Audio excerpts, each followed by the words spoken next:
aluminum sport.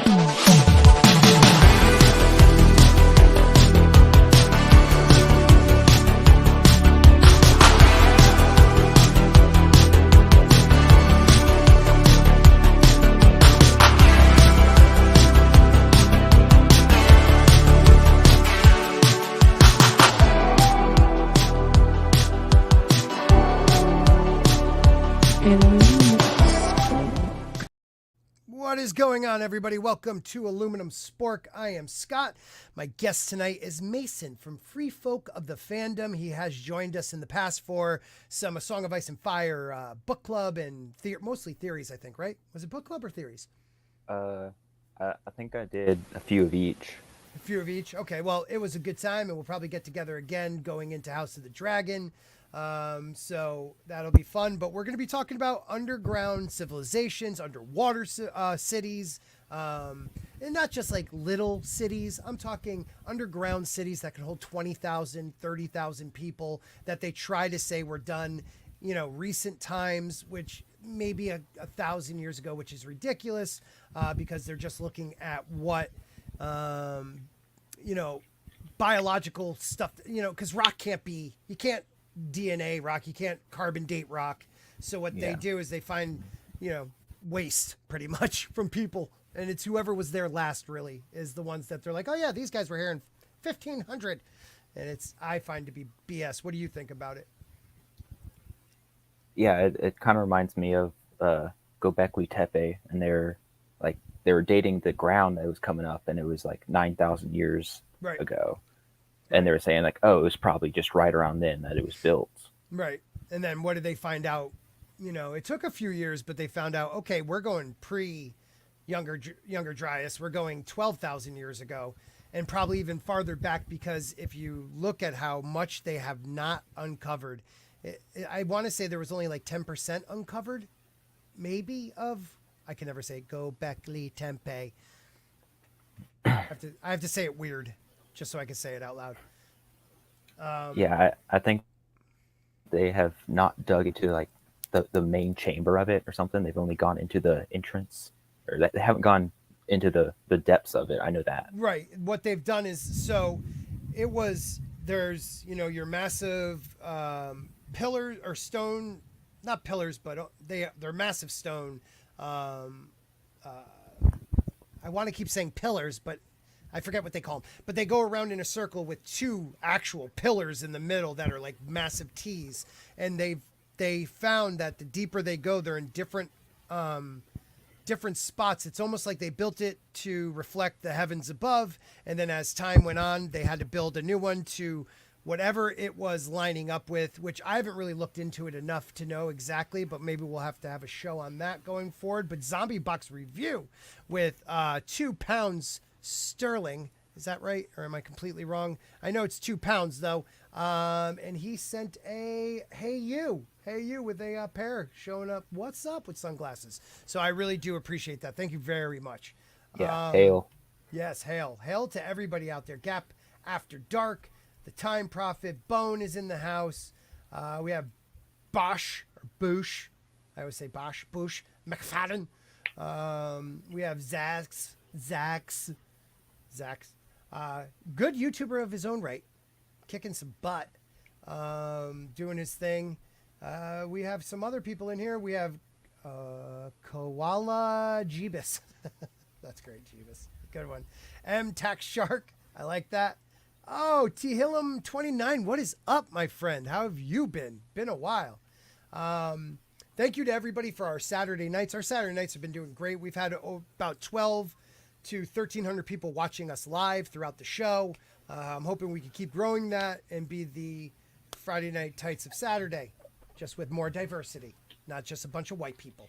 All right, so let's get into this. Now, we've talked before. What got you into like ancient civilizations or aliens or conspiracies, things like that? Well, probably the first thing was I used to watch Ancient Aliens every like Saturday. I'd get up and it would be on, and I'd watch like 5 of them in a row. Hell yeah, man. Oh, they always did like they would do like all day 24 hours of it, right? They would have like those crazy marathons. Those yeah. But like in the last like few years, I've started listening to Joe Rogan and gone through all the like Graham Hancock and Randall Carlson. Love Graham Hancock. Randall Carlson too. I have a couple photos of what he generated for pre-Diluvian map, like the last ice age. So we'll take a look at that. Sweet. Hi, Mrs. Spork. I'm also going to send Storyman Jack. I'm sending you a link if you want to jump on with us. He just hit 500 subs. I'm really proud of him. Hold on. Yes. Hello, Mrs. Spork. How are you? Good to see you. She just got home, so I've been a single dad tonight. All right. We got Matt W up in the house. See, I got the name right on the second or third time. Thank you. I try. E. Clay Thomason is in the house. I get bored with Ancient Aliens. They would stretch 5 minutes of footage out to an hour, and it was always blurry. No, you know what I love about Ancient Aliens? They have talked about the same topics like 10 times in different seasons, but it still gets me, man. That guy who narrates. The only thing that changes is the length of that guy's hair and how high it goes. Yeah, dude, he is. I mean, I think that show's his baby. Like that was he was one of the original creators of that show. He's doing pretty damn well for himself. I would love to have Giorgio on hey, if anybody knows Giorgio, you know, the meme guy, invite him. Aluminum Spork, which is probably only going to go on for another 2 weeks this season. Then we're going to take a break for House of the Dragon, which is, I want to say 10 episodes. So we'll do the 10 episodes and then maybe probably 14 episodes of House of the Dragon and see how that goes. But we will come back to Aluminum Spork after that because I love talking about this topic and not enough people talk about it anymore. A little off topic, but I did hear that they were going to put House of the Dragon on at like 6 p.m. on Sundays. Are you freaking kidding me? Why 6 p.m.? I mean, that's better for me, I guess, but like... Well, it's better than like 3 in the morning. Yeah, but I was hoping they'd do it like old school. Go, 8 o'clock or 9 o'clock at night, run it the first time, and then you could make it like stream available. But like launch it on the stream at like 8 o'clock at night. So everybody who wants to watches it at the same time. Unlike like you're saying, like Marvel and Star Wars where they launch it at 3 a.m. and the majority of us are sleeping. Yeah, I don't know what time zone that is for, so it might be better than just 6 p.m. Right, right. I do think that's a little better to do it at an actual time people are awake. Oh, yeah, right. I'm with you on that, dude. And I think that's what their plan is. They're going to go with the old school format of episodic, one. I mean, they're going to show it once they launch it, but I want to say it's going to be 8, 9 o'clock at night on a Sunday. Yes, I am the Lizard King. I could do anything. Oh, Andy, what's up, man? I'm using my main channel from now on as I'm fed up with people subbing to my other account. Guys, all right, Andy, are you a mod? Because if you're not, I will make you a mod right now. Why don't you make sure you link your stuff, buddy, okay? I almost hid your channel. Crap. Did I hide it? No, I didn't. Okay. Add you as mod. There we go. All right, mod up, bro. There he is. Storyman Jack up in the house. How are we doing, sir? I'm doing great. I mean, when I went to sleep last night, I had like 490, something like that. And, yeah. Or this morning. And then I woke up, I was 501. Yeah. I like to say at 498, 2 of my other accounts became 2 of your subs. I didn't realize I was not. Hey, I have multiple accounts to watch different type of stuff. So I do too.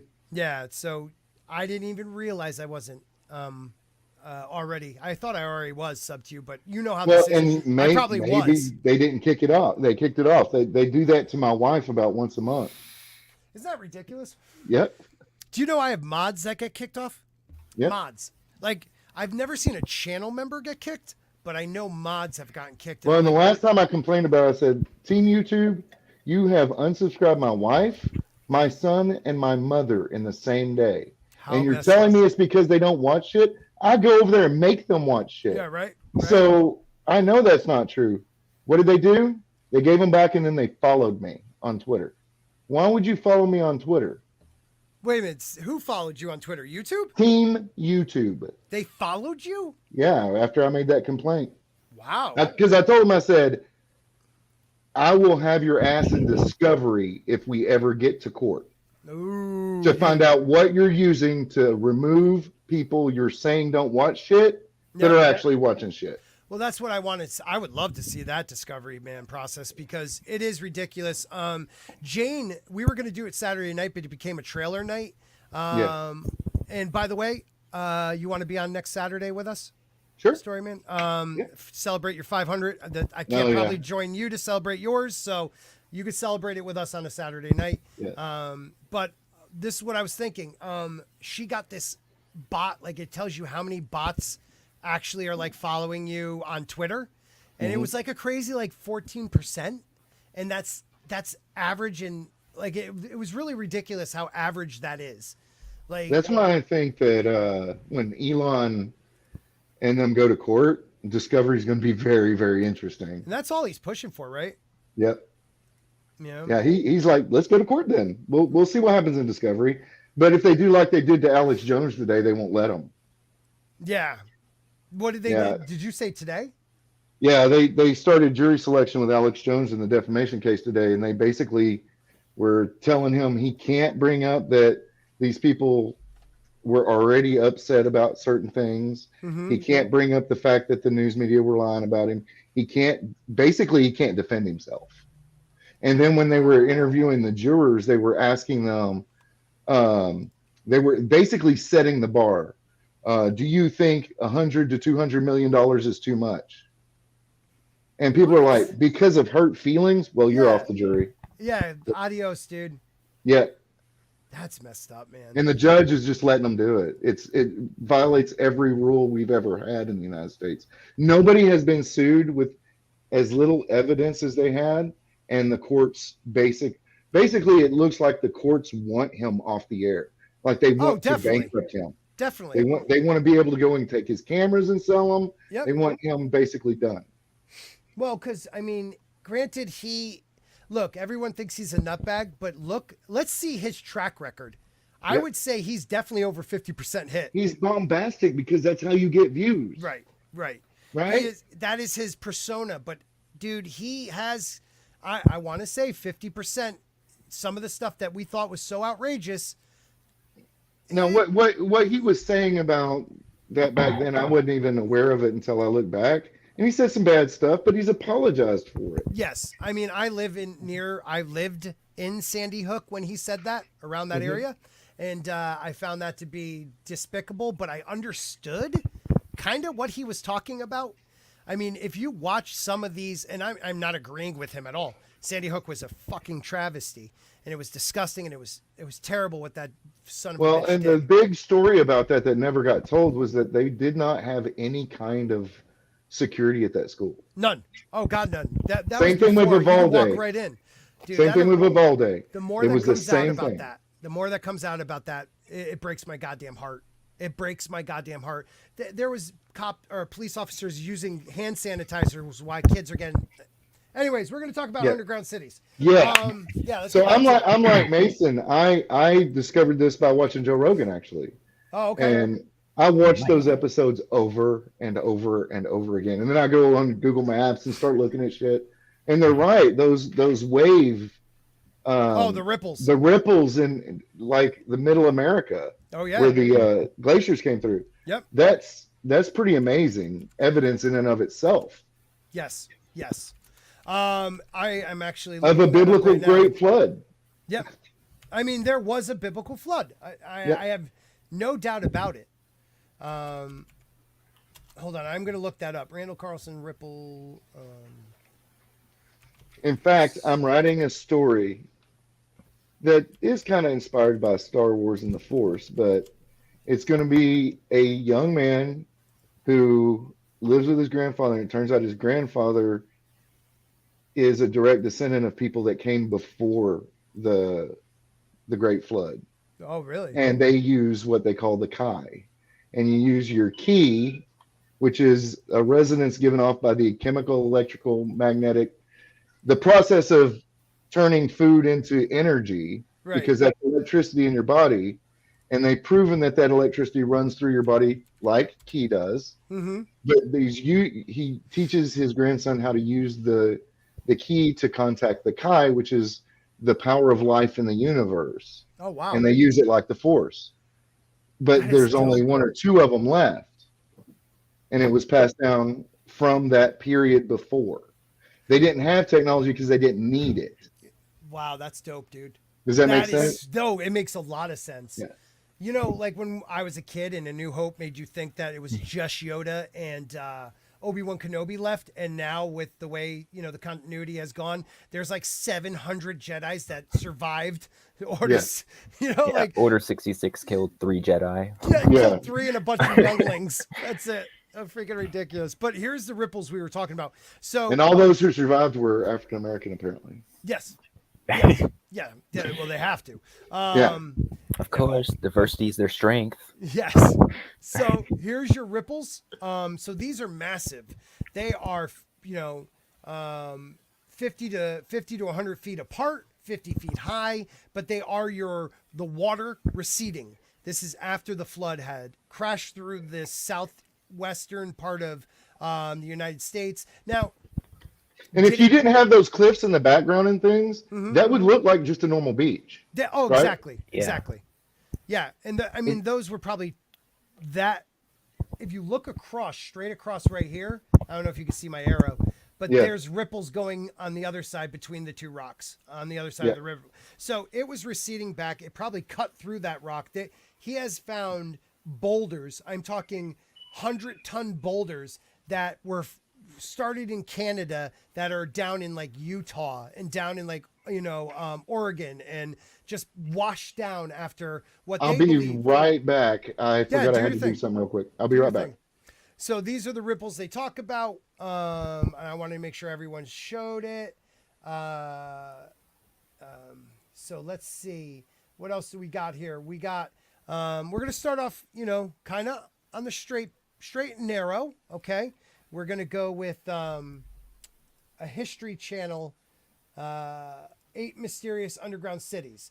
So these are actual cities, not like legend. These are physical places you can go to, but yet some of them, the way they dated them, I just truly can't believe they were as new as they say they are.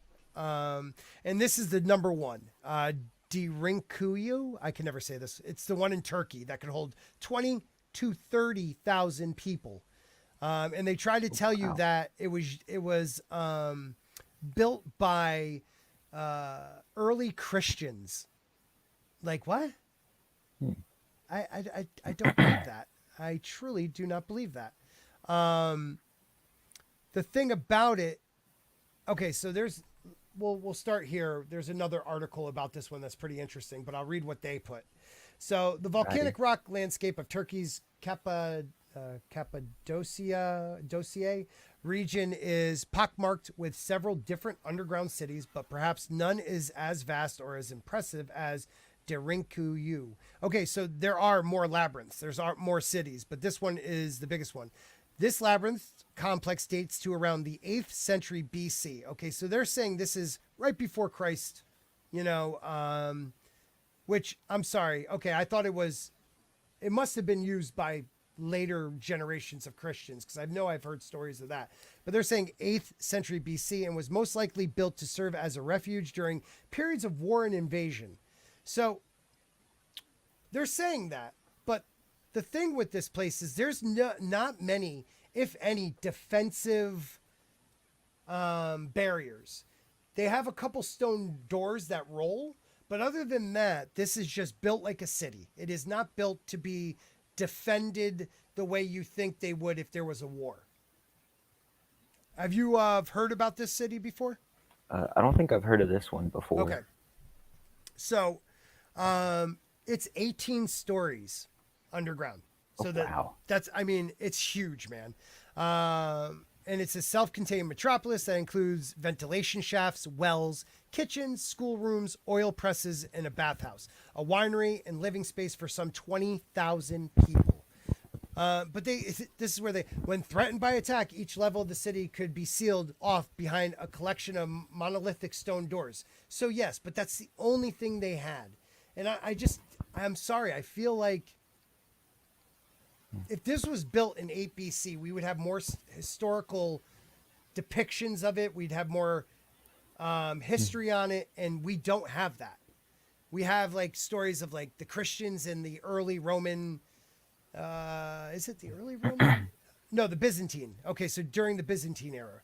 So historians believe that the Hittites and the Pyagrenes were among earliest builders, but it was later occupied and expanded by a host of other groups, including Byzantine-era Christians who left behind a collection of underground frescoes and chapels. Despite its long history, the city wasn't rediscovered until the 1960s when a local man stumbled upon its tunnels while renovating his house, which is nuts to me. So before we move on, I'm going to share this. Yeah, so this sounds way more like a doomsday prepper sort of. Yes. I'm going to run here if there's something bad happening. Yes. I'm with you on that. Like, we wouldn't have that much, like, openness about it if it was for some sort of military, like, operation or base or something like that. Right, like, I can understand wells, I can understand... even wineries and air shafts and stuff, but this is 18 stories. Like, we're talking back, if it's 8th century BC, we're talking, no one would have known of a 18-story depth housing unit, that all of a sudden a city just disappears at 20,000 people and no one thinks, oh, where did they go? I believe this was created for, maybe a cataclysm, and they had to go underground to survive. What do you think, Jack? What's the first thing they talked about during what were those two movies? Armageddon and Final Impact. Yep. Building tunnels in Cheyenne Mountain, right? Right. I mean, look, you're absolutely right. Looks just like that. Or what is it called? The NORAD. Thank you. They also it said schools were being built down there. Yeah. Like you wouldn't think to do that if that was just to like hide out and avoid an invasion. Right. It's not about that. It's about if they saw a cataclysm like a nuclear war, for example. I mean, they talk about you having to be underground for 10 years at minimum, maybe 20. Yeah. Mm-hmm. So if they were looking at a cataclysm like that, this makes perfect sense. Right. But I mean, it could be anything. That's, as a writer, this kind of information, this kind of background, you can make anything from it. That could be the mounds that the Tuatha De Danann were sent to. Right. For all we know. And that's Irish folklore. Right. You could do all kinds of things from it. Just let your imagination just build that up. That could be a path to hell for all we know. But what makes it so interesting is that the flood happened. That's another thing that the Bible had right, that the Torah had right. Right. Yeah. Oh, I'm with you, man. I mean, these are things that ancient mythology, ancient stories have told us. Also, we survived. We survived. It's not even just surviving. Some of them, they're such ancient stories and they lived underground for so long that they believe, the Hopi Indian and others believe they came from within the earth. And that's who, saved them. These humans that live underground. Well, it could just be stories of how they survived a cataclysm that lasted generation. They have places of worship, wineries, oil presses, stables, fresh water. I mean, it houses 20,000 people. This wasn't just to protect yourself from some skirmishes, some war. This was, we are going to be underground for a long period of time. And if you think about it, our level of technology now far outstrips that, right? But think about it again as we've gone through a period from what I've read and studied of no worldwide catastrophes, longer than any other period before. So, I mean, think about that. We've had the time to gain this technology. Absolutely. That they may not have had. How long have we been around? I think we pushed it back at least, like, modern science and modern archaeology and modern, historians say 300,000 years, 250 to 300,000 years. We probably go back farther than that as the forms we are now, the brain mass, the same size, everything. Well, maybe not the same size, but this humanoid body. We've adapted over time, but we're still basically the same. We're basically the same. See, I believe people confuse evolution with adaptation, but that's my own personal I'm with you on that. Very good way of pointing that out too. And you're trying to tell me for about, I don't know, 250,000 years we've been around. For 240,000 of those years, we never thought of building cities, coming together, planting some freaking vegetables. Like, you can't tell me that we've had, look at the Aztecs or the Mayans, whoever, which one of those, sorry. I can't remember who did it. I think it's the Mayans who said that we've had multiple stages of human development and disasters. It is Mayan, correct? Yes. This is our 5th or 6th time we have come from a disaster. We have built ourselves up to a certain level, and then a disaster comes again. It's just the way of Earth. I mean, it's a cycle. It's just like climate change. Climate change is going to happen whether we're here or not, because this whole world's spinning and the universe is expanding. We're not sitting still. So real quick, Mason, do you believe, okay, so this was built only for like defense from war, when they right here, it says, this one could hold 20,000, and there are another 40-ish underground cities nearby. So imagine those are smaller, maybe 5,000, 40 of them. So over, about 250,000 people could hide underground in this area of Turkey. Do you think this was just built, like as just for war, and then we'll come out and we'll live our life? Oh no, they're coming after our, cattle. Let's get back underground. Yeah, no. Yeah, that doesn't sound right. Right. Gap, they have, it's not always a disaster. What they predict, the Mayans, they predict a next evolution or next phase of human existence. A lot of the times it was a disaster. In their calendar for 2012, everyone was worried about that. We don't even know if we have the calendar date correct, but even then it could be the next level of human evolution or human consciousness, or things of that nature. Well, you look back throughout our history, there are definite parallels in mythologies and legends in every culture, right? The Mayans believe we came from the earth. The Christian Bible and Judaism says that we were born of the soil, right?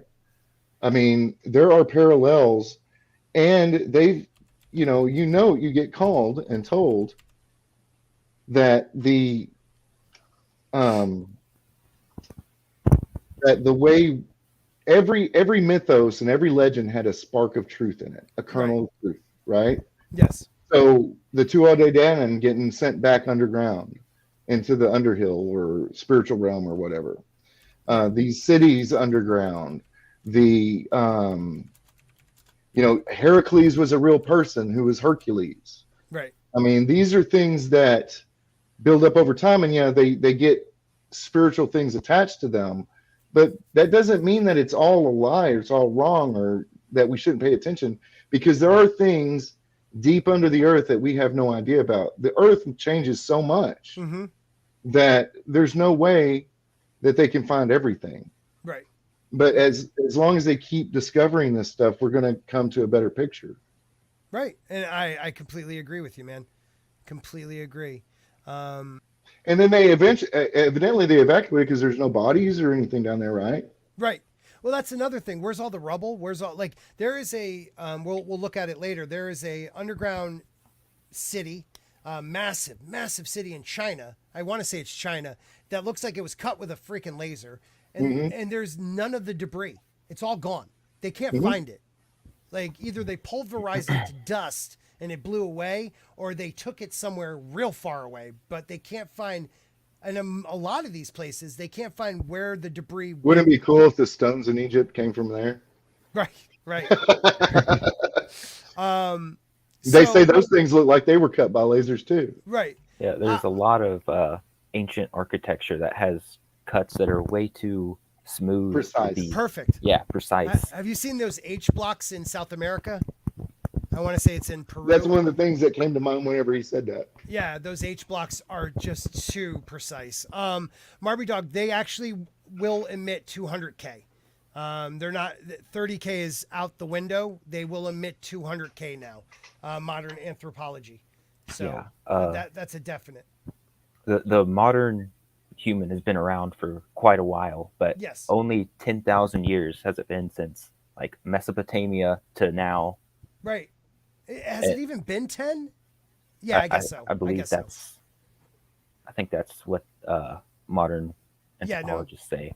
I'm with you. I mean, what's the old saying? Even two rats can multiply enough to bring a species back. You know. Yeah. I mean, China. And listen to some of the stories they had too. Look at the Bible. And I think a lot of the ancient Bible it comes from Sumerian stories. Yeah, and Christianity has a definite Buddhist influence. Right.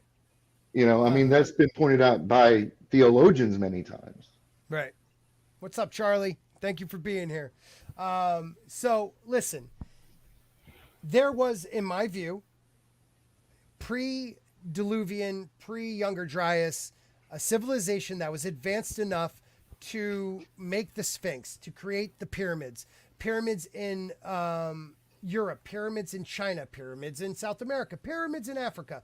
I mean, everywhere there are pyramids that go. And they're very, very similar. Very similar. And not just that, how do you create the more majestic, beautiful, amazing ones early on, and then as time comes closer to modern day, they've gotten worse? That right. I don't understand. You know, go ahead. No, you go ahead and finish. Oh no! I all I was going to say is, you know, you look at the Great Pyramid. That pyramid is so far advanced to what they were building in the newer dynasties, you know, of Egypt. It blows my mind that we think that pyramid, first off, is a tomb, and second, it's not older than how many thousand? I think 3,500 years old or something like that. Okay, sorry, if the kids come home, maybe they ignore the light outside and come in. They're not used to me turning on the blue light yet. No worries about that. Go ahead. What were you gonna say, Mason? So, have y'all heard of the mud flood theory? Mud flood theory. No, please go ahead. Okay, I don't know it as good as I should. Okay. So I'm going to be talking about it, but no worries, man. That's my whole channel. So it basically says that like there was a one world civilization, and it was like all over the world, and they built all these great like architecture and buildings. Tartaria, the mud flood. Do what? The Tartarian Empire is what they call it. Yeah. Oh, so okay. Give me more about this. Wait a minute. I do not know any of this. I'm trying to pull up a story. So hang on just a minute. They basically were in charge of the whole world, and then that is why you have these like big buildings from the like 1900s. Here's an article from Bloomberg. I haven't looked at it. Have too close. Yeah, share it. A population Jack, go on, like Mason. 20,000. 20,000. But then you'd build these like huge architectures that would hold like a lot more than that. Okay. But they call it the QAnon of architecture. Literally a flood of mud that like covered it up and caused the civilization to collapse. Are you serious? I never knew of this. Inside the Tartarian empire, the QAnon of architecture. What? On YouTube videos and Reddit boards, adherents of a bizarre conspiracy theory argues that everything you know about history of architecture is wrong. Oh, I love this already. Yeah. So let's see. This person. I'm glad you brought this up, Mason. Yeah, Mason, good one. In 1908, architect Ernest Flagg completed the Singer Building in Lower Manhattan. A Boex Arts showstopper made for the Singer Sewing Machine Company. From a wide base, a slender 27-story tower rose, topped by a mansard roof and a delicate lantern spire. Every inch dripped with thank you, man. I should have you read this. Detailed inside and out, vaulted roofs, marble, blah, blah, blah. Celestine Reyes said a book was written just about it. Construction for a year. It was the tallest building in the world. Okay. But not for too much longer. Despite its great height, the pencil-thin tower lacked office space. In the 1960s, the company sold it. Ornate headquarters demolished, proceeded in 1967. It's the tallest building to ever be peacefully demolished. I never even knew of that building. That's gorgeous, though. That's a gorgeous building. Wow, that was a waste. Look at how cool that looks, though. Yeah. I love old city pictures. I find that so interesting. And their streets were wider almost. Yeah. Oh, definitely, dude. New York City. They had to accommodate horses as well as. Yeah.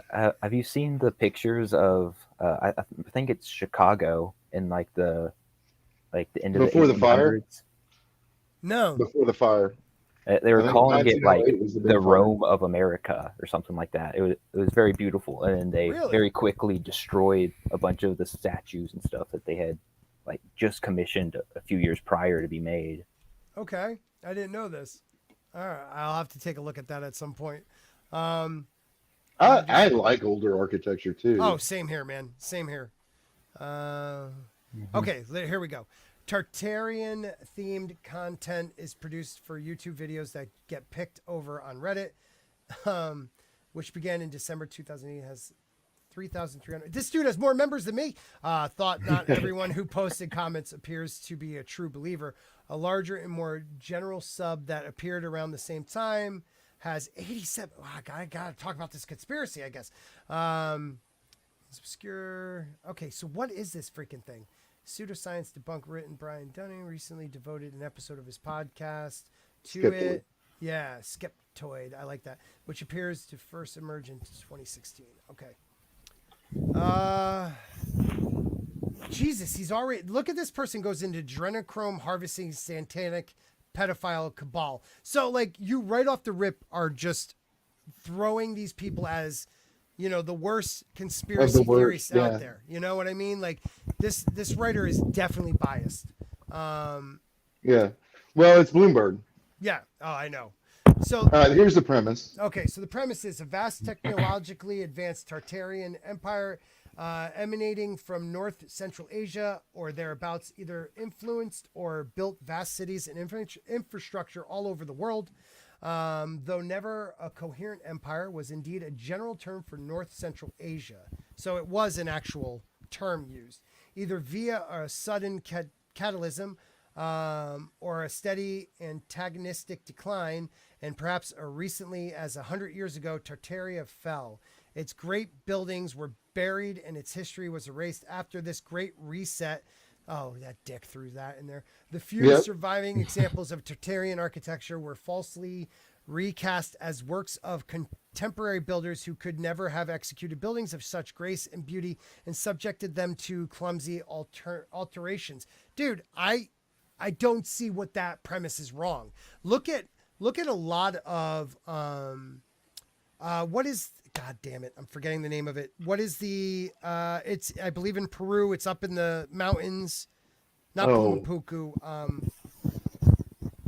the one that's like terraced. Yeah. Oh my God, someone in the chat will know what I'm talking about. I'm so blanking right now.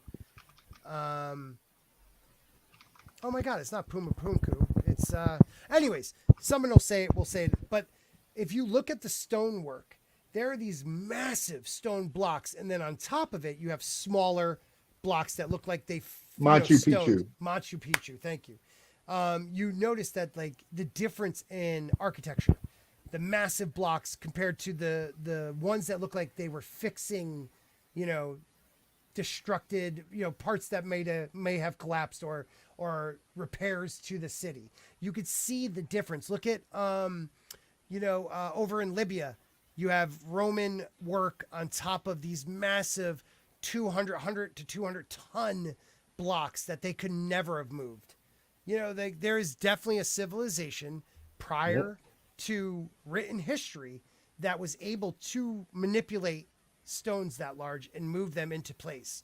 And it wasn't Roman, it wasn't Egyptian, it wasn't Sumerian. I truly believe it was a civilization we lost, and we don't remember because we lost the history of.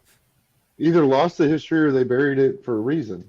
That too. I mean, the survivors could have buried it for a reason. Maybe the cataclysm that came was from their own problems. Right. I mean, Göbekli Tepe, I can never say it right. Yep. That was buried on purpose. I mean, it shows that they buried it on purpose. So they were protecting this ancient, which I think religious, or at least communal space that they used to have, or even scientific, because it seems to be following the heavens, following the stars. They buried it knowing something was going to happen, and they wanted to protect it. Yeah, Brett, you're absolutely right. I'm not saying it's aliens, but it's aliens.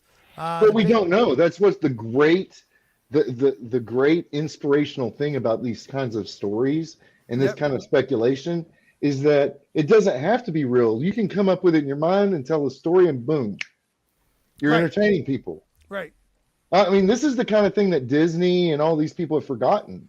Well, is that these stories can come from anywhere. Right. And the worst part too, man, is they're not just making, like, this is a great story. And even if it's not real, it is a great story. But what they rather do is belittle people that believe in it. So instead of making people your customer, you're making them your enemy. Right. And the truth is, who are you to tell me this couldn't have happened?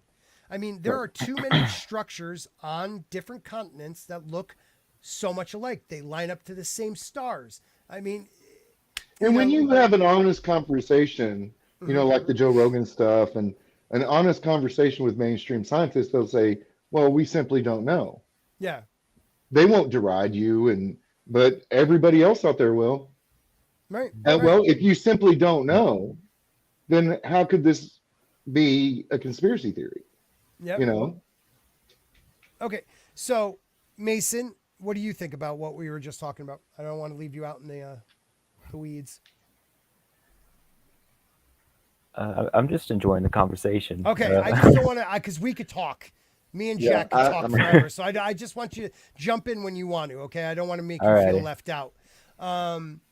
These are where people lose me. The same people that built the Capitol in Washington built the pyramids in Egypt. So now we're going into secret society. That's provably false. Yeah, right. And that's the problem with some. So like Graham Hancock used to talk aliens, used to talk stuff, and he went away from that because he realized that he could make an impact if he was just honest with what he believes man could have accomplished. And look at what, I mean, it would be my freaking honor of a lifetime to interview Graham Hancock. I believe he is a visionary, and he was a writer, just like you, Jack. He was a writer who had, fiction novels out, and then decided in his own right, a nonfiction, I believe, books he started writing about his theories. And I think his theories are getting closer and closer to being proven. Well, I mean, I do things like that all the time. Like there's a story series, I think there's like 5 or 6 episodes called Fall of Angels.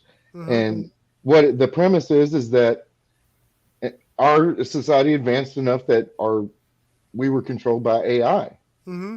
And the AI finally said, okay, I can't protect the human race because something natural is going to happen.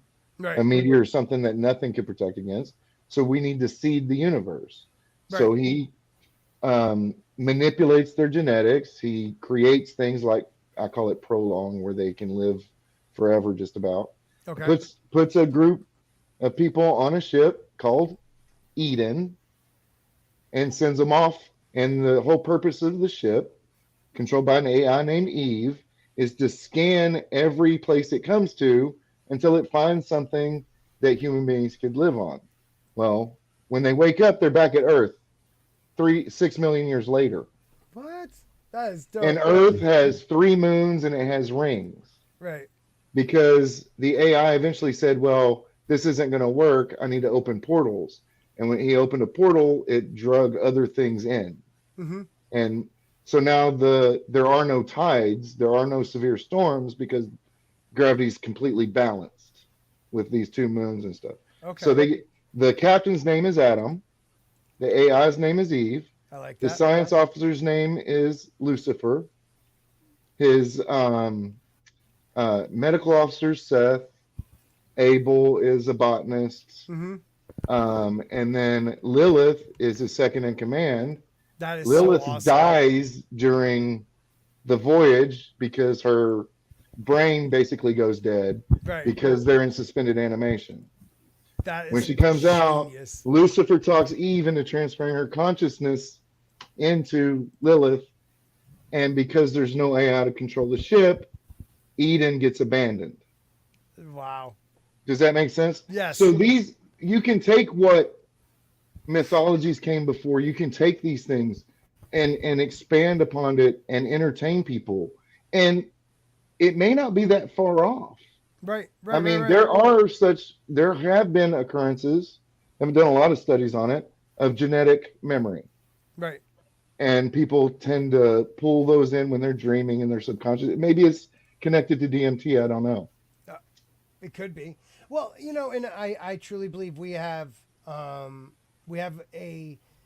there is a universal consciousness that we all can tap into.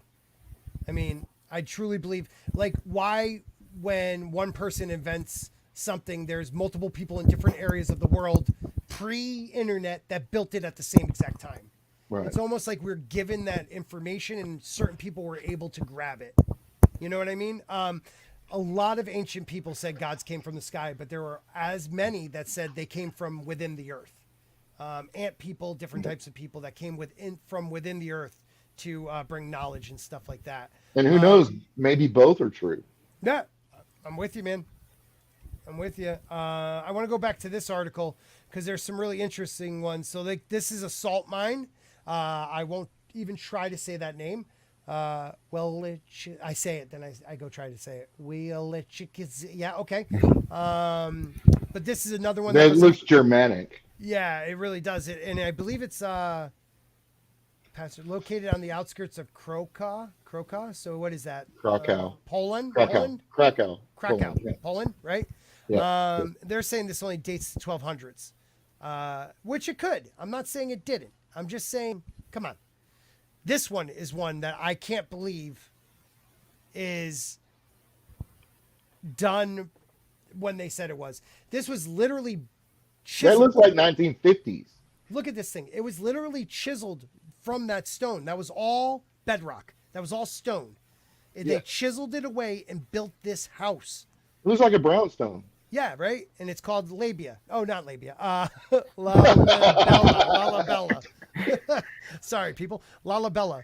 And they said this was only in the 12th century AD. A devout king ordered the construction of 11 catching Christian churches in the Ethiopian village. Now, Ethiopia is another place where I find their knowledge of Christianity and sacred texts far extend even Jerusalem.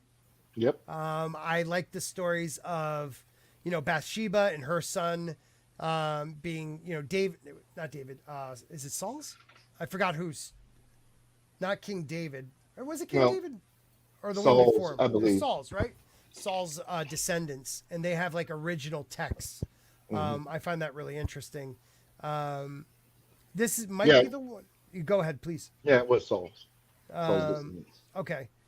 Petra's one of those where I'm like, they try to say this was built. It reached its peak some 2,000 years ago. So it's built completely out of stone, built into the mountainside. Again, another place where they built it into the mountainside. And it's just as thick as it looks. It doesn't go into the mountain. No, not a lot of people used to think it was a portal. Right. Yes, absolutely. Because I think there's actually like a weird archway inside that goes to nowhere. Yeah, I've read a lot of. I like to go through Audible and get little known authors who have a lot of content. Yeah. And that seem interesting. And I've discovered a few of them who turn things like this into stories. So where like it's actually a portal that goes to another dimension, right? And people invade from that. Oh, that's crazy, man. Yeah. Kind of like a Stargate. Yeah, kind of. So I got to say something here. Because I believe the same thing you believed, but they're saying it actually extended 130 feet up into the rock face. Petra may have been home to 20,000 people at its height. Oh, maybe. Maybe we just never got shown anything else. Yeah, I always thought it just went into like a I thought it was just room. The facing. Yeah. I just thought it hosted the Holy Grail, and that's where Indiana Jones went to find it. Right? Yeah, that's what I remember first seeing it. And then because of how I am, I think that's why I like to write so many stories is I see something like this and I'll dig for days. Yeah. And look at pictures and. Well, talking about dig for days, they're still excavating it and doing. Oh, maybe that's what it was. They hadn't fully excavated it. They said they believe majority of the ruins still lurk underground. So how can you tell me it's only 2,000 years old if it's still deep and it's buried? And why was it buried? Again, if you're excavating it, that means it was buried somehow, either on purpose or by some type of cataclysm that forced that. Even much they debris admit inside. that most of this desert was a lush tropical forest at one point. Definitely. And it stopped being so almost like within, in historical terms, like that instantly. Right. So how the hell did that happen? Nobody knows. Right. Well, I know it's not global warming. Right. No, it is not. What bothers me is the arrogance of people that can't even be open to the idea that maybe we're seeing when we date these things, we're dating it to the last people that were really there. You know what I mean? Well, I remember when I was a kid, I heard that they, a couple of times as I was growing up, said carbon-14 dating wasn't as accurate as they always thought it was. Right. But they're still basing everything on that? Well, it's just like everybody thinks evolution is a truth when it's still a theory. It is still a theory. You're absolutely right about that. But they teach it as truth. When I believe that creation theory is more accurate, and what they believe is evolution is actually adaptation. Yeah, absolutely. And they, so the Big Bang Theory was actually proposed by a Catholic physicist who wanted to explain how the universe probably came together, but they how cut that God part did what out. He did. That's what science was created for, to explain how God does what He does. Right. Yeah. Very interesting too. So I never heard of this one. This is Orvieto. It's in Italy. And generations of locals burrowed through the well deep into volcanic rock bluff on which the city was originally built. The subterranean maze was first carved to build wells in cisterns. I don't know what is a cistern. Do you know? A cistern is a water well. Okay. Building. Yeah. Oh, kind of like okay, gotcha. Yeah, like the towers on top of buildings, they have water in them. Yep. Underground, they were called cisterns. Oh, I didn't know that. Okay, see, you learn new things, and I'm honest when I don't know shit. Well, that's in Game of Thrones. Is it really? They talk about cisterns a couple of times. Just like descriptions. I wish I could remember that. I'm now going to have to look that back up. So it's 1,200 interlocking tunnels, grottos, and galleries. Some chambers included the remnants of Etruscan era sanctuaries. Thank you, brother. I need you to read. A lot of oil presses in all these. Olive presses, well, because olives have always been the Been a main staple. export of the Mediterranean area. Yeah. But they had wine or roosts for pigeons, a common local delicacy.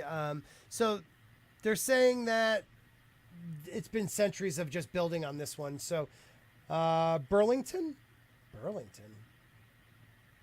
Oh, Cold War era. Okay. Okay, so we're done with this one. Let's go into something I find very interesting too. I want to show some maps before I go into like underwater cities. Let's see if this is one. Do either of you know about the Paris catacombs? Yes. Oh yeah. Yeah, Oh, yeah. with all the dead bodies. Yeah, I've been down into them. Yeah. Have you Oh really? wow. Yeah, I got the layover in Italy on my way home from Cadena when I was in the Air Force, and local took me down into just the top part of the catacombs. Yep. He says they go way. He said there's places down there that nobody's ever seen. Who's That's alive? insane, man. So this is during the last ice age, pre-Younger Dryas, all that good stuff. If you look at the coastline, I mean, look at the size of Florida, look at all the islands that would be in this area. You really start. Some of the maps actually show Antarctica and South America touching. Yeah. Easter Island was a little bit bigger. Hawaii was a little bit bigger of a chain. You find some very interesting stuff when you look at like Asia. So you come up. Yeah, it looks like some of those island masses were actually connected to the mainlands. Yeah. I mean, look at this area right here. You have the Indonesian, like, it Yeah. almost attached, like New Zealand was part of Australia. Yeah. They believe that there was an ancient civilization that lived here. I can't remember the name of the people, but they're realizing that these, it's in Indonesia. This temple structure is much more than they first assumed it was. But Japan was part of the continent. Go over to Europe, and if you look at like where Ireland would be, there's Hyperia next to it, Yeah. or is it Hyperia? Yeah. So it was an actual place. These myths are actual places that were. Yeah, I mean, the Atlantis civilization could have been that civilization before. Right. You know, Yeah, go. I mean, Like- my first understanding of Atlantis was reading Howard, Conan, and Kroll, and Right. and all that stuff, and then so I started reading Homer and Plato and Socrates, and man, it's like they knew Atlanta was real. Yes. It was an actual historical freaking place, Yep. and they just didn't have a map to it, Right. or one didn't survive. Right. I'm with you on that, man. Because that could be because it was here all along Right. and got washed away. I mean, look at how where Greece is. These Yeah. are all little islands now, but at Yeah. one point it was landmass. I mean, Yep. you know, the Pillars of Hercules we believe is right over here on the Yep. left, but who's to say it wasn't actually a little bit closer to Italy and one of these islands? Because if you look at Sicily and some of the islands near Italy, they have ancient structures that are just like, they go back way pre-Roman, way pre-Egyptian era. Like they believe giants, like the stories are giants created them, but they're pyramids and they're these ancient structures that no one knows who actually built them.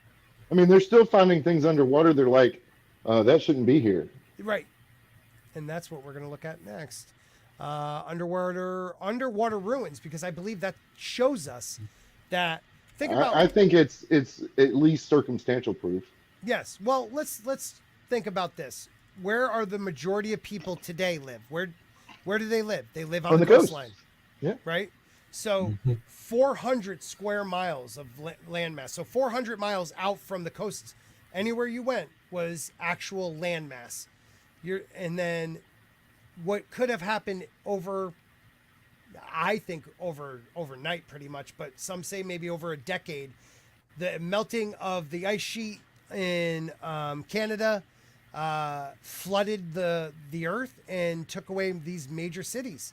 all these major, cities that we probably could find off the coast of America too, but we just haven't looked, like the Bimini Road, and off the coast of India, you have Krishna's, like a city, or I think it's Krishna, but there's all these places off the coast of Japan. I mean, we can't just not say they were there, because they're older than 10,000 years old. Let's see. We got a super chat from Andy. Zombie Box Reviews for £2. Heading off. Thank you for a great stream, Scott. Thank you very much, Andy. I appreciate you guys. Make sure you check out his channel. He's a really good dude. Oh, that's New Guinea. I'm sorry, not New Zealand. My bad. TT, you live down there. You should know. Thank you for fixing me on that one. Yeah. So do you know, though, New Zealand was part of an 8th continent? I think is it Kingsland or Queensland also off there? The New Zealand was the mountaintop of another continent, they've come to find out. Oh, really? Yes. That sounds really cool. Yeah, well, we can look that up at another time. We judged of evidence of an ancient shoreline from the Azores Plateau in the Atlantic Ocean. Kai, you want to jump in, man? I'm going to send you you seem to know these topics too. I'll have a little conversation with you too. Kai's a good man. Great writer too. Yes. His book is still on Amazon. Isn't that nuts? Yeah. That's so awesome to me. I truly think, Scott, if you had the time, you could tell some good stories. I don't know how to write. I would love to, but maybe I'll get like a ghostwriter or something. I've got a creation series on how I do things. I know. I'm going to start checking that out. I have an idea. You have a great imagination is what I'm saying. I do. I'm not trying to float my own boat, but I have an idea for little Sporky, and a world where when you hit a certain age, like puberty, like the age of 13, you're given I have it all written down, but it's like it's like an object, and the object appears to you after a ceremony, and that object pretty much tells everyone what you're going to be. So like some might get a sword, they're going to be your usual soldiers. Some might get a wooden spoon because they're going to be chefs, and there are the have-nots that don't get anything, that are like exiled. It's a long story that I've thought of. I've been writing stuff down. Yeah, that sounds pretty cool. I'll fill you in another time. But Kai, I sent you it if you want to jump on, man. So this is the underwater one I was talking about. These are all different cities. Now, some of these are like Chinese cities that were flooded for dams and stuff. But Lord Krishna's lost city I find to be one of the most interesting ones. Dwaraka. For a long time, Krishna's legendary city of Dwaraka was considered to be nothing but a myth. However, not so long ago, a group of Indian scientists accidentally discovered the lost city of, again, Dwaraka, I guess, submerged off the northwest coast of India near the Gulf of Cambay or Kambat. And they found some very interesting things. Like, it's a full city, man. So that was their Atlantis. It was supposed to be a myth. And, it's there. Go figure. Yeah, 12,000-year-old city. It's a 12,000-year-old city. And again, like you said, it was a myth. But they had fort walls. They had, wells. They had plumbing, I believe, too. They had like all these different very interesting things. And believe it or not, most of the ocean's not been even looked at. We know more about space than we know about our own oceans. We know more about the moon and space than we do our own oceans. Yeah. So if you've ever want to go into it, check this city out, because to me this is one of the more interesting ones, being 12,000 years old. There was also something interesting after one of the tsunamis, or right before, when it pulled all the water out. There was a city found. I can't remember which one that was. I'm hoping they bring that up on this one. Lost Kingdom of Cleopatra, which is, just how long ago was that? That was only 16,000 years ago. So we're talking, thank you, 1,600 years ago. We're talking only 1,600 years ago that it was lost, that we forgot all about. Like, I want to say Herculea is underwater too, and Like these are recent times, and we're rediscovering those. Now go back 12,000 years. You know, go back 30,000 years. I'm with you, man. Yeah, go back 100,000 years. There's things that, I mean, we have an obsession with the supernatural because there are things out there we don't know and we will never know. Mm-hmm. We speculate, we have fun with it. That's why I don't get why people like want to slam people as being stupid for wanting to. I mean, I truly believe that God is an entity, and that every, like the really good writers like Martin, like Tolkien, they looked into other dimensions and wrote what they saw. Right. Maybe it's string theory. I can't remember, quantum theory. That every choice you make is another dimension. Everything you can imagine is another dimension. Yeah, it's like multiverse type stuff. Yes. Every decision you make creates a new universe. Yep. What were you going to say, Mason? Well, I was going to say that, like, our concrete is weaker than the Romans. We lost the way that they make it. So, like, what else have we lost along the way? Right. Yeah, I mean, we lost their concrete set underwater, and it's set freaking awesome. What's up, Kai? What's happening? We've gradually discovered how they made their cement. It's just not. I don't know why we don't do it. It's weird. It's not perfect yet because it won't solidify underwater. Oh, okay. So we're like we're missing a chemical. We're missing something, and a lot of people think it's an additive. Yeah, some people believe it's some form of volcanic rock, or crushed to a fine. I'm sure it's something else, because if we already know about the volcanic rock and and ash, then like there's something else out there. There's a recipe we don't know. Yeah. It just like if you're making chicken cacciatore and you leave out something, people will be like, it's similar, but it's not quite there. It's not grandma's. Yeah. There's more ruins underwater than inland. They recently found one off of Cuba, and the city you're thinking of was in India. Yeah, so we just talked about the city in India. They did find a city. Okay, so the Cuban government had hired some divers it was something to do with mapping the ocean floor around Cuba, and they say they found an underwater city. But Cuba has not released that, and this is going back 20 years. So I don't know if we're going to find out because it's freaking Cuba. Now, is this the one off the coast of Japan, or is this Jima ruins? Yanaguni Jima ruins? That might be between. I'd have to look on a map, but I think it's between China and Japan. Okay, and it's like this is the square one. Yeah. This is the one on the east coast of Japan. It's right in here. the Pacific. Yep. Oh, it's the other side then. But see, I never saw any of this. They're saying this came from there. This carving. I didn't know that. The construct 250-foot base lies 100 feet below the ocean surface and rises to a height of 80 feet. The monument consists of medium to very fine sandstone and mudstones of the lower Miocene, believed to have been deposited about 20 million years ago. And some people are trying to say this is a natural occurring thing. There's too many right angles. There's too many Yeah, there's no way. Yeah, I can't believe it's naturally occurring. Once known as the wickedest city on earth for its sheer concentrations of pirates, prostitutes, and rum, Port Royal is now famous for another reason. It is the only sunk city in the New World.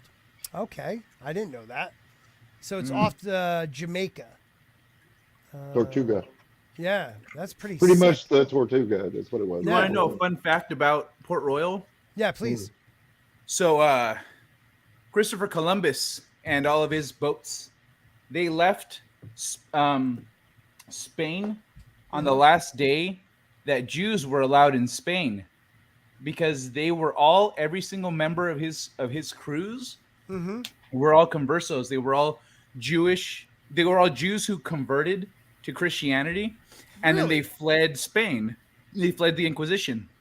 And then what they did was they set up here in the New World, they set up all the trade. They essentially set themselves up as the merchants, as the head like merchants, and they do all the trade and everything. So they would pay pirates to raid Spaniards, and they would buy all their loot and then redistribute it however they saw fit. So they were the fences.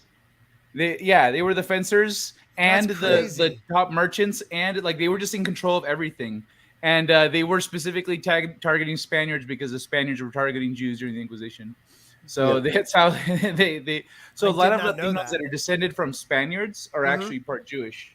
Wow. Yeah. People don't understand that the Inquisition went on for a while. Yes. A long time. Yes. And it was a terrible thing also. Terrible. Where is this? So this is off in Greece, off the coast of southern Laconia. In Greece, it's Pavlopetri. 5,000. So this is only 5,000. Okay, so again, only 5,000 years old. And we're talking pre-Ice Age, so that's 12,000 years old. We're 400 miles. So it was probably over 200 feet below water, 300 feet below water. You'd have to go out pretty far to start searching for those cities. And when I was a kid, they said that far out there couldn't be any cities. Right. Remember? Yes. Oh, definitely. It makes no sense though, right? Right. People lived on the coastline. They always did. I mean, this is an ancient Roman city that was sunk. You know, like it's off the coast of Naples. So like you're trying to tell me that, I don't know. It blows my mind. This is more of a new one. This one looks really dope, but they flooded this one for a dam. Oh, that was a dam. Yeah, because China doesn't care about destroying its anything. Okay, so this. I mean, they've been known to because they don't like their history. They've been known to destroy. Yes. Ancient ruins. They've been known to destroy statues and things. Communists destroying their history? Huh. Yeah. That's crazy. Yeah, Mao was real big about it. They specifically target the like monuments that have religious importance. That's why they don't want their people to try and make sure that ghosts. They don't go after religion. Anything about ghosts or anything religious or skeletons, or that's why they won't release certain movies over there. But Mason, I mean, real quick, but Mason, like that'd be like us destroying, I don't know, like a statue of Abraham Lincoln. It just makes no sense. Oh, wait a minute, that might have happened. That might have happened. My bad. God, we're idiots. What were you gonna say, Kai? Oh no, nothing. I was just thinking about the whole thing about the way Chinese persecute their religion. I have a throwaway line in my book that hints at an upcoming like persecution. But it's just like one line in the book that's you read it and go, why would he ask that? And then move along. But it's setting something up for later. That's a George Martin move right there. I like that. So this I find very interesting. So this is in a lake in Ontario, below McDonald Lake. Now look at this. That is not a naturally occurring thing right there. I don't know if you could see the image. That is definitely something that was placed on top of those rocks. And the discovery was made by divers participating in a unique submarine project at the acclaimed Haliburton Forest and Wildlife Reserve. Haliburton Forest is a premier Ontario attraction. At first, divers who examined the puzzling underwater structure thought it was a geological formation, but later studies it was a man-made object. The puzzling stone structure was found at a depth of 40 feet below surface. It consists of a massive 1,000-pound elongated rock with an almost completely level surface resting on 7 baseball-sized stones, which in turn sits on a huge several 1,000-pound slab on top of a ledge. Like that to me is insane. Now that's under 40 feet of water. So how long ago could that have been? This lake was above ground. And there's also well, maybe it was made while it was underground though, because then it's easier to move. You know what? Valid point, man. I don't know about 40 feet, but you have a valid point there. Maybe it was 10 feet and they were able to move it much easier. I didn't even think of that. because there are, and I don't know if it's the Great This Lakes is a that natural have- lake, correct? Yes. This is glacier Well, lake. I come believe. from Texas, the land of man-made lakes. Oh, So, true. Yeah, this is glacier. I think they even say it down here. It seems that the stone could not be one of the rocks scorched by glacier. So it was a glacier lake, I believe. okay. So this is what I was just about to talk about. This was found in Wisconsin. All across the world, there are many underwater structures that still remain unexplored. Beneath the waters of our oceans, lakes like sunken buildings, roads, entire cities, pyramids, artifacts, blah, blah, blah. Photos of one of the so if you see these, they're like almost look wellish, like a well, Yeah. circular. So there are remarkable artifacts under the water of Rock Lake, Wisconsin, but unfortunately for many years, these prehistoric ruins have been ignored by researchers. I kind of want to go on to this one a little bit more, Yeah. so I'm opening that one up. Can you guys see it? Yeah. Okay, so here we go. Although the lake is at least 10,000 years old, no scientists wanted to seriously consider the possibility that 3,500-year-old ruins could actually exist at the bottom of the lake.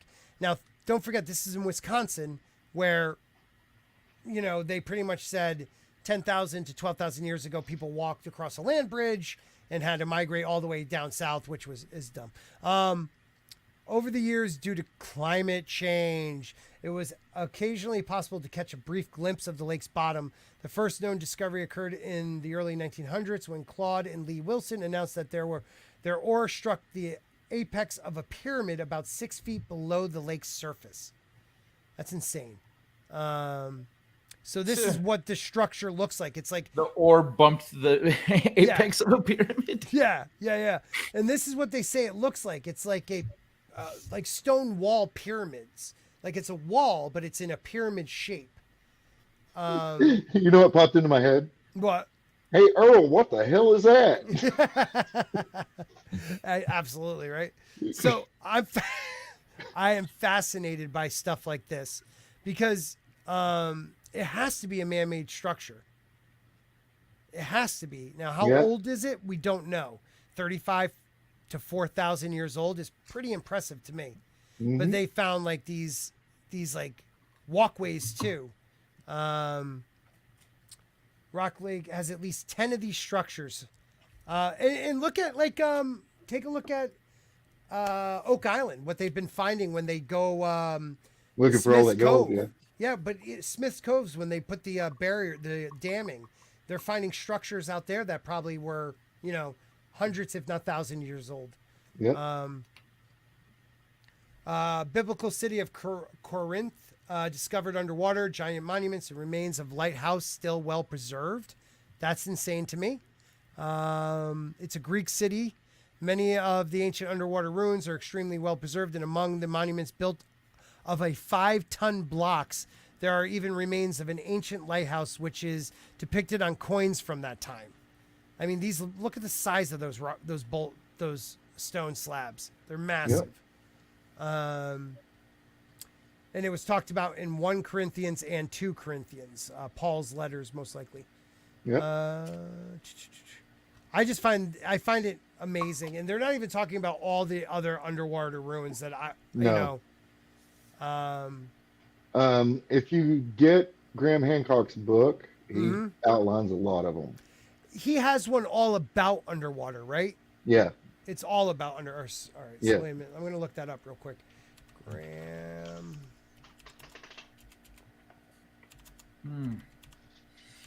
Oh yeah. So, did you my comment earlier about the Azores Plateau and dredging up? Yeah, please. Do you know what I was referring to? The Azores Plateau? Yeah. Yes. That was Atlantis before it was sunken. Cool. Yeah, I find that to be interesting. I also find, which a lot of people don't think, but off the coast of, or not even off the coast, the eye of the Sahara, or the eye in Africa, like those concentric circles and everything, and there is freshwater well in the middle. Like it almost fits perfectly. Yeah, I find it very interesting. I don't know if you follow Funny Old World here on YouTube. No, but She's fucking awesome. You gotta check out Funny is Old she World. an English girl? Yeah. Pretty. Yeah, I know who you're talking Yeah, about. pretty English girl. Yeah. Pretty English girl. I would love to have her on the show, but I think she's gotten too big for my little channel. But she. Oh yeah, I think she's a little big for us, but like. Yeah, but she really does put it. She explains things really well. She does great, like explaining like this is like things like she breaks down Randall Carlson's 12-hour YouTube videos down into like a half hour. It's really awesome.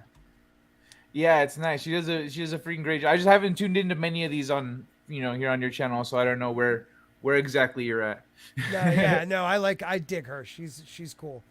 I'm looking forward to I want to see where she ends up with some of the things she's getting into, because like she hasn't talked about some of the things that tie into some of the things she has talked about. Mm-hmm. So I want to see like, okay, well, when she gets there, what are her conclusions going to be? What connections is she going to make? Because she's made connections that I didn't even. I was like, son of a bitch. Like, that was kind of right in front of us right there, wasn't it? And give an example. Yeah. Well, first there was it was in the Azores Plateau Atlantis video. It was the extrapolating that it wasn't just like the reason people have different, they go, I think it was here, I think it was here, I think it was here, is because Atlantis wasn't a city, it was a civilization.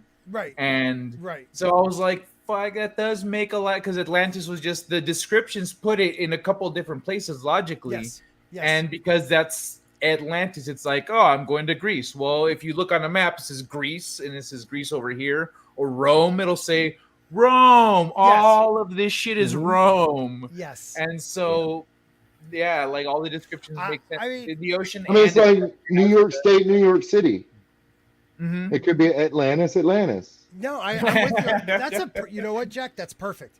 That is perfect. Atlantis is the main capital, but Atlantis is also the civilization. I believe if Atlantis was real, or what is the other one, Lay or Lu? Because they even had the Atlas Mountains, so they stacked that name. They're like, check it out, bro. This is Atlantis City next to the Atlantis Mountains in Atlantis, the country. Triple, bro. We tripled it. High fives all around. Oh, that's great. I mean, how many Alexandrias were there? Right. Everywhere he went, he had how many Alexandria. cities did he conquer? Yeah. Absolutely. You know what, Mason? Absolutely. I'm going to share this. This is the eye in Africa.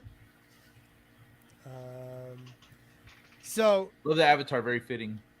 Okay, so look at look at that formation. It pretty much explains. Now look at this formation. This is what they say Atlantis looked like. Yep. Now you go back to the Eye of Africa. It has concentric circles, almost perfect. At one point, there was a harbor to the ocean because because of the different levels of the oceans. There are mountains to the north, like they talk about in Atlantis. I mean, everything to me, it fits perfectly. Plato's or Socrates' description? Plato's. Can't remember which. Yeah, Plato's. Yes. Plato's description. I mean, to me, it's almost perfect. They're like, well, the concentric circles aren't perfectly placed. And I'm like, dude, come on. Like, look at this. Mm-hmm. It even has That's pretty water. fucking perfect. And the center, salt deposits. Yes, it has this salt would have been a deposits. paradise back in the day with the ocean coming to that point or passing by. It was covered in forests. Yep. And it was tropical. Out there was elephants and shit. Yep. Yeah. Mason, what were you gonna say? The Sahara Desert is made up of mostly like beach sand, like ocean sand. Mm-hmm. Right, because it flooded in. We have an echo going on. So, but right in the dead center of the eye is fresh water, which they talk about in the stories. Mountains to the north. The different colored stones, red, white, and black. Like everything that Plato talked about when describing Atlantis, it fits this eye beautifully. Yeah. I mean, just look at where it is, even with the access to the water it would add. Yeah. I go to Atlantis anytime I get in my tub. I took the Stargate and went to Atlantis from the TV show. That's a Mrs. good Flu is TV in the show. house. I saw Mrs. Flu. Also, Love Chat XYZ, best adult dating site, is in the chat. Echo. Yeah, I don't know. Oh, Kai is the echo. Okay, I see. The bots love me, man. I hope I get YouTube ads. Damn it, I'm the echo. Well, you were. Now undo it and I'll talk. Unmute.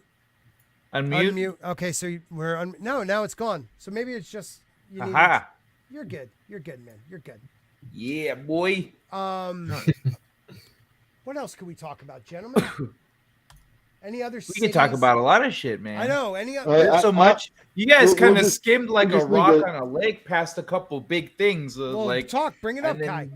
then- Give me something that we missed.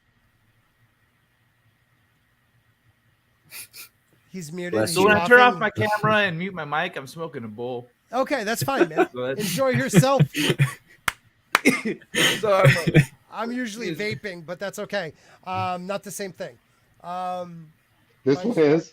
Oh, look at you people. yeah, I wouldn't mind vaping. I guess that'd be cool because I can even do this with a vape. I could just be like, Yeah, this is and just no one nicotine. would know. Just nicotine. Yeah. Ew. No, I whack. I know. I Ooh. tried doing the I'm I sad. tried doing the nicotine vape, but it just hurts my lungs too much. If you're gonna smoke I'd rather have a nicotine, cigarette. roll your own fucking cigarettes. I used to. I like used a to man. always- I used like to Ron always. Swanson would. I just buy Lucky's. I used to like Filterless. Lucky Strikes or roll my own. I used to smoke those, or Camel Unfiltered too. Oh, those were so good. Yeah. It's so expensive. I don't understand how you wouldn't like rolling your own just seems so much cheaper from when I've been told. I don't like. mess I with any always of that did. stuff.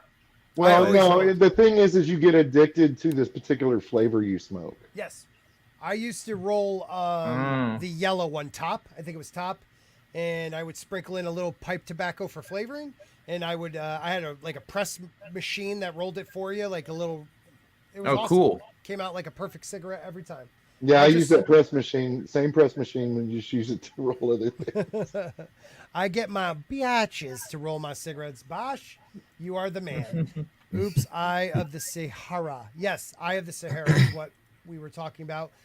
Thank you for being in the chat. Love chat XYZ. I'll give you a little love. There you go. Anybody wants to dating? Bots. Bots. So, okay, Kai, something we skipped over that is interesting because we did talk about a bunch of different places. Yeah, well, I dropped in. I mean, I was kind of doing something else for a little bit, so I was dipping in and out in terms of paying attention. But you guys were talking about the cities that they got, what's it called? Machu Picchu. How Yeah. it was like big stones and those little stones built on top of it. Yep. Like the people that we know from there didn't build the big stones. That's why there's like big ass stones just like sticking out in the middle of open. Like, it looks like it's upside down. Like, why is this here? Oh, because it got blown up. Right. Oh, okay. I'm Well, why is it with you still on here? that. It's fucking Here. heavy. I'm gonna Like bring up people some aren't gonna move images. it. I'll bring up So, some like, I guess our images. village has this big rock in the middle of it. Who put that there? I don't know. Some ancient people. But like you're talking about, like right here, look at this stone wall. Yep. You have these ancient massive blocks that fit. Like you can't even get a paper in between those. And then the rocks on top are just thrown up there. You know, mishmash. But the ones below are cut perfectly to fit. Like this, you could tell there are different people that Yeah, this was reused. Yes. And that's all over South America. Yeah. Let's go back and I will write that too. South American. So I've so some of the myths of like an ancient war and a battle between gods and all this other stuff. I think when we see ruins like this that look like they got blown up, also the old capital of Egypt is in absolute ruins, and the rocks are like charred, and like you don't just do that. You don't just char a rock like that. Right. and Takes a like lot evidence of nuclear war in the past. Well, and that's some are- what the Bible and these Indian stories and all Mostly these the Indian mythologies are stories. talking about. The Indian stories talk about it. It's I always screw up the word, but turn the sand and rock to glass. Vicification. I can never say the word. Vicification, I think. Yeah, I think that's how you say it. Like Vicification. there are cities in India that look like a nuclear bomb dropped on it, and it literally has radiation and still left over, and the stone looks like glass. It has been vicified. But look at these stone. Look at this stonework. Look how massive those rocks are, and how they fit perfectly together. Like the keystone over there, you know, it almost looks like that again. Jack, it looks like that could be an entrance to a different dimension. Yep, it does. A Stargate of some sort. Yep. I mean, look at the size of the people to the stones next to them. These are, hundreds, even 1,000-ton stones. Unbelievable. This is in, what is it called? Sacha. Where was that again? Crap, I lost it. Sacha something. Here we go. Again, you see the difference. The massive blocks being used and then them fixing it with the little stones. Here's the H blocks we were talking about. I love how they say top 20 ancient proof of aliens. I just think we had ancient civilizations that were just more developed than we truly believed. You have Pumapunku that have different faces from all over the world. All over the world, man. We're going to check that out. Let's see. If they show the ancient faces, even better than that. Look at these drill holes. Yep. I mean, those are drill holes. Those aren't, cut with a laser almost. Let me go back to this one. Yeah, and even like one of the things that I've been convinced of more recently, that at first when I was told it, I said, no, I don't know about that. I don't know about that. I mean, like but I mean, I see the potential, but so that ultimately I was convinced that America, this continent, these continents are the old world. Europe is another kind. There was different kinds of humans everywhere. I see what you're saying. Okay. But the modern anatomical human came from the United States, or it came from America. Sorry, I should say, it came from America. So North, South America, Atlantis, and we had a global civilization. So everyone knew each other. Yeah. But Atlantis essentially was oh man, my girlfriend linked me to a guy that breaks down via etymology, breaks down Atlantis, the word Atlantis, from different languages. Oh, please send that to me, dude. Send that to me so I can watch it. Oh yeah, dude, I gotta find it. I was about to go look it up. I was like, that's gonna take me a while to find, but yeah. I subscribed, so I'm just gonna have to scroll through until I find it. It's just that he uses funny letters in the name, so I can't just search it. You know, it's not easy. Right. I hate when they do that. Have you ever seen the guy? His name's Jimmy. He was on Rogan once. He was a big one with the Eye of Sahara. Jimmy from Bright Insight. What is it? Jimmy from Bright Insight. Yeah, is that Bright Insight? The one who talks about ancient. He was. That's not the one I'm talking about, but I love Jimmy. He's great. Yeah, Jimmy's awesome. Bright the guy Insight I'm talking about, I don't know. He's some black guy. It sounds like his voice sounds like, but he goes like very specifically. He says in this language this means this, in ancient whatever it's this, and then he just traces it back to essentially say that Atlantis was a part of the American like civilization that sank into the ocean, dude. And so, I'm sorry. Go ahead. I apologize. Oh no, I mean I don't really have much. I mean I could stop there honestly, but like that's essentially like the old. So America is the old world, and that was a part of. So there might be Atlantean stuff in more this way, you know. Well, what I like what you said was the Americas were an old world because we're the old world. Like this is where we came from. Well, There is ancient ruins in the northeast of America in New England. These are some of them. They are ancient prehistoric buildings. Some are like, they call it America's Stonehenge, which I can't stand, but these are, I can't Yeah, stand because Stonehenge was built for a specific reason. Right. Let's stop calling it Stonehenge. Everything is like the other person's Stonehenge. This is Indian Stonehenge. This is Pakistani Stonehenge. Right. This is Russian Stonehenge. Yes. Well, it just tells you those people think everybody's stupid. Right. But all through New England, man, you could find, which people started using later on as root cellars, these ancient structures that were actually predate even the Indians' history, going back thousands of years. And there's one or two pretty close to me, actually. And some of them line up with the summer and winter solstice.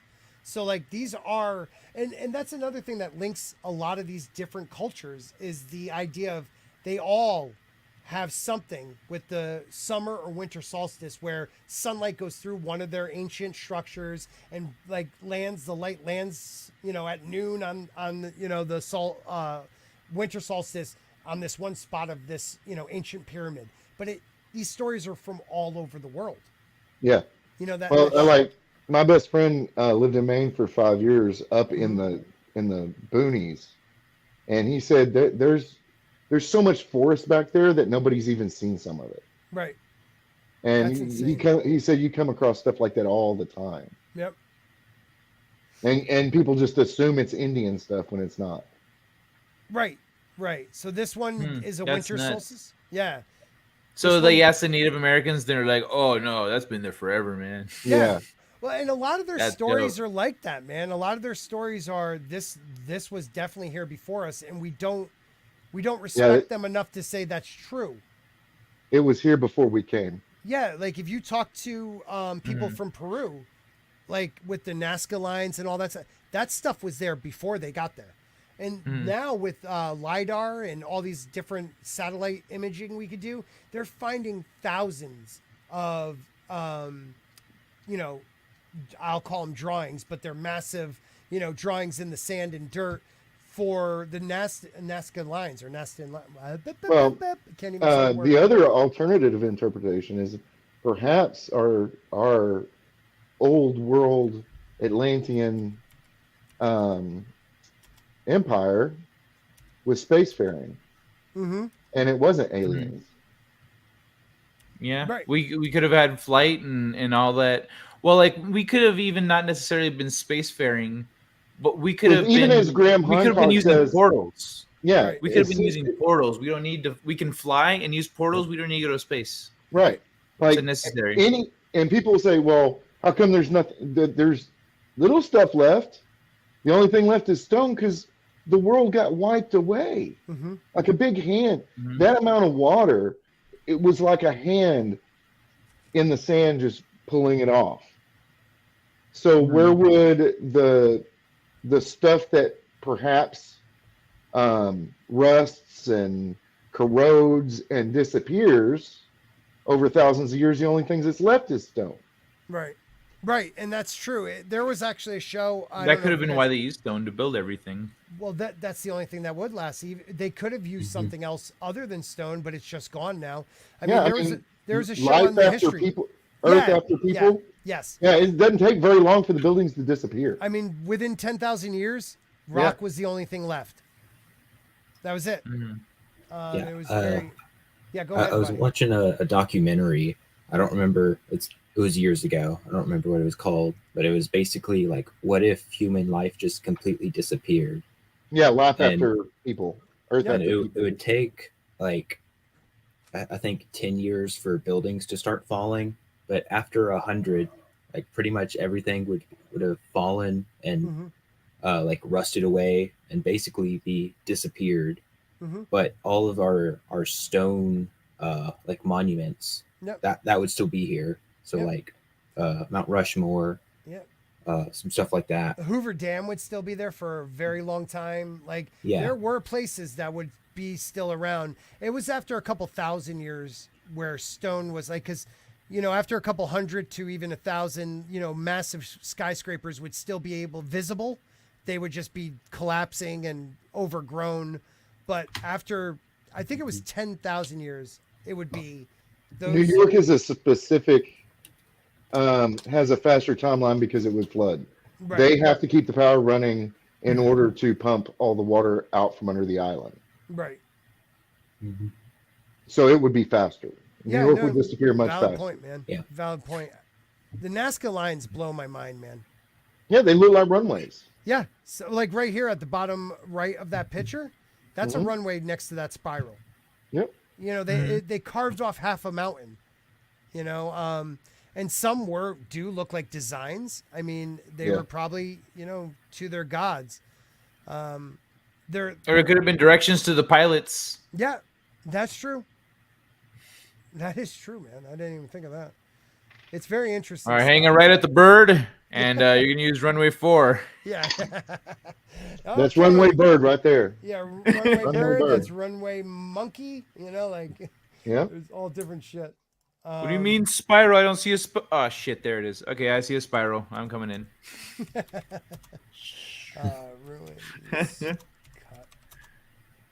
Like, it's funny because some things that get extrapolated could be so practical, such practical things that we like think in common, in everyday stuff. Mm-hmm. Oh shit! I had a thought just now. It freaking escaped me. I hate when that happens. You're telling me ancient man could cut that with a chisel, like a bronze chisel? Nope. I don't believe it. I mean, look at the design itself. Look at how hold on. I'm gonna blow this one up. It's perfect square. Yes, right angles are amazing. Mm-hmm. Look at that. Look at just the little right angles. I mean, and then the depth of it and keeping it probably the perfect depth all the way through is unbelievable. Fucking unbelievable, man. I can't even hang a TV on the wall without getting it screwed up a little bit. Right. You know what I'm saying? Oh, I'm with you, man. I got to show you the Chinese one. It's a Chinese. Oh, by the by, this was the burned room. I know, it looks great, man. Yeah, it's. Oh, nice. Yeah. So I got my nerdrotic Dallas meetup thing behind me. Nice. I've got to find a bunch more books. I got mine. Hold on, let me. Edgar Allan Poe and Shakespeare over there, but I gotta get all my other nice. books unpacked. That's good shit. I've got my nerdrotic pin right next to my what's it called? Is it Bernie? Burn for Bernie. Oh yeah.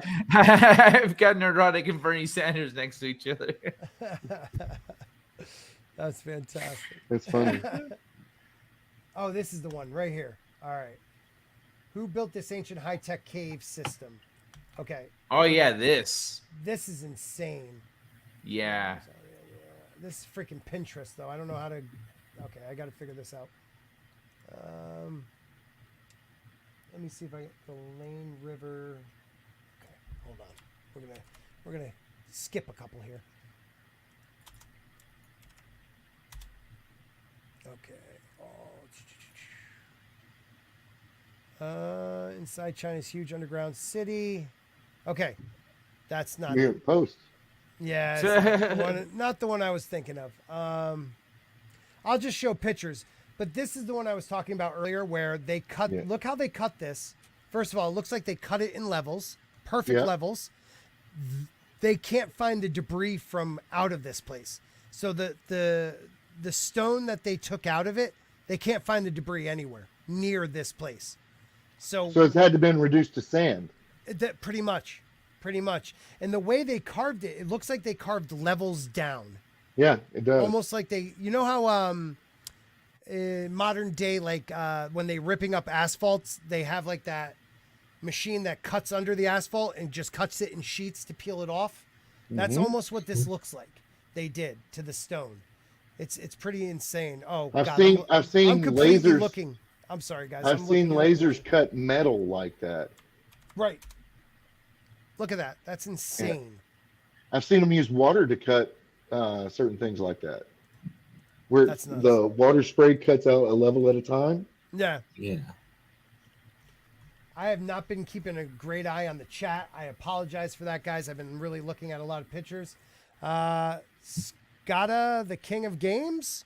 I don't. Yeah, Scott's the king of games. I don't know about games, but I'm the king of something.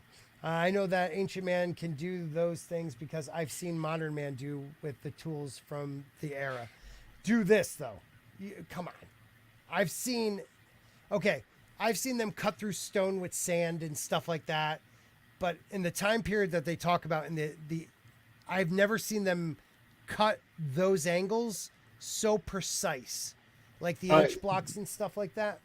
The amount of time it would take to use sand to grind stone like that, yep, versus the amount of people they would have had to have to do it, it just doesn't make any logical sense.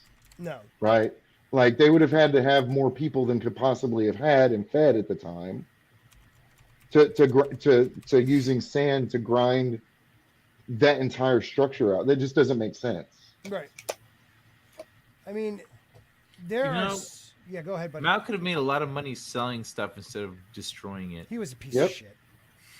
I'm going to put that out there right now. Mao was a piece of shit.